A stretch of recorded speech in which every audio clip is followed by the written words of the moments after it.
মানবতার সেবক হিসাবে পরিচিত মিল্টন সমাদ্দার সামাজিক যোগাযোগ মাধ্যমে তার সেবামূলক কর্মকাণ্ডে রয়েছে ব্যাপক প্রচারণা, যেখানে দেখা যায় অসহায় দুস্থ মানুষের সেবায় তিনি গড়ে তুলেছেন child and old age care নামে একটি বৃদ্ধাশ্রম। রাস্তা থেকে অসুস্থ ও ভবঘুরেদেরকে কুড়িয়ে ওই বৃদ্ধাশ্রমে আশ্রয় দিয়েছেন তিনি। আর জনসেবামূলক এসব কর্মকাণ্ডের স্বীকৃতি হিসাবে পেয়েছেন সরকারি কিংবা বেসরকারি নানা পুরস্কারও।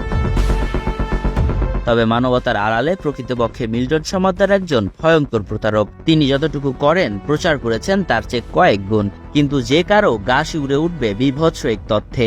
অসহায় মানুষের আশ্রয় দেওয়ার নামে তাদের কিডনি সহ বিভিন্ন অঙ্গ প্রত্যঙ্গ কেটে বিক্রি করতেন তিনি।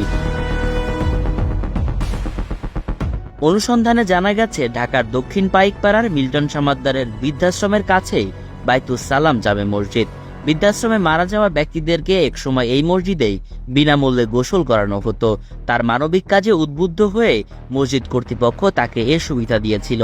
তবে গোসল করানোর সময় দায়িত্বপ্রাপ্ত ব্যক্তিরা প্রায় প্রতিটি মরদেহের বিভিন্ন স্থানে কাটাছেঁড়ার দাগ শনাক্ত করেন। এ বিষয়ে মিল্টন সমাদ্দারকে প্রশ্ন করে মসজিদ কর্তৃপক্ষ।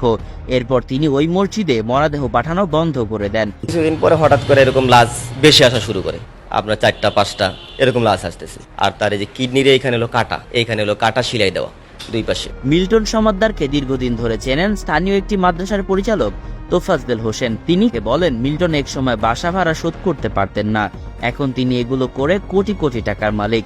দামি গাড়িতে চড়েন, আড়ালে মানুষের অঙ্গ প্রত্যঙ্গ চুরি করেন। আমাদের বাইতুস সালাম জামে মসজিদে ওর মরদেহ ফ্রি গোসল করিয়ে দেওয়ার সিদ্ধান্ত হয়েছিল, কিন্তু মরদেহ গোসল করানোর পর দেখা যায় সবগুলো শরীরে কাটা দাগ। এ বিষয়ে মিল্টনকে প্রশ্ন করা হলে তিনি মরদেহ পাঠানো বন্ধ করে দেন। তিনি বলেন, রাস্তা থেকে মানুষ তুলে আনার পর স্বাস্থ্য পরীক্ষা করা হয়। যাদের কিডনি সহ গুরুত্বপূর্ণ অঙ্গ ভালো থাকে তাদের যথাযথ চিকিৎসা করানো হয়, তাদের জন্য ভালো খাওয়া দাওয়ার ব্যবস্থা করেন। এরপর সুস্থ হলে তাদের অঙ্গ প্রত্যঙ্গ কেটে নেওয়া হয়।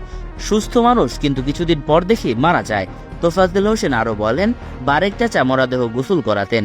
চাচা বলেছেন, তিনি একবার ওর আশ্রমে গিয়ে এক ব্যক্তিকে সুস্থ সবল দেখে এসেছেন।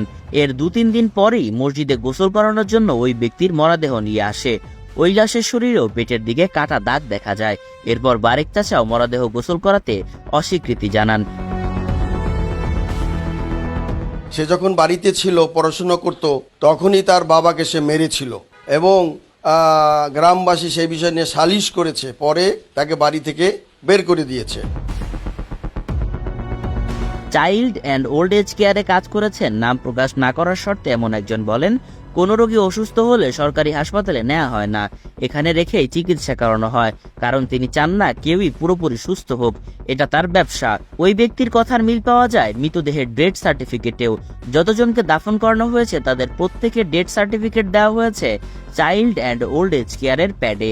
একটি আশ্রমে এত মানুষের মৃত্যুর বিষয়টি অবহিত করে মন্তব্য চাওয়া হলে বাংলাদেশ মেডিকেল অ্যাসোসিয়েশনের সাবেক সভাপতি অধ্যাপক ডক্টর রশিদী মাহবুব বলেন, এত মানুষ মারা যাওয়া অস্বাভাবিক, তার মানে ওনার এখানে প্রপার চিকিৎসার ব্যবস্থা নেই।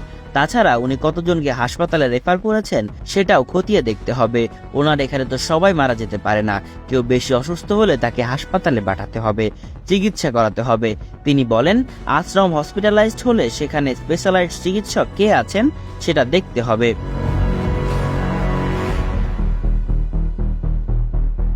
Murtaza Tanvir, news desk, B24 live.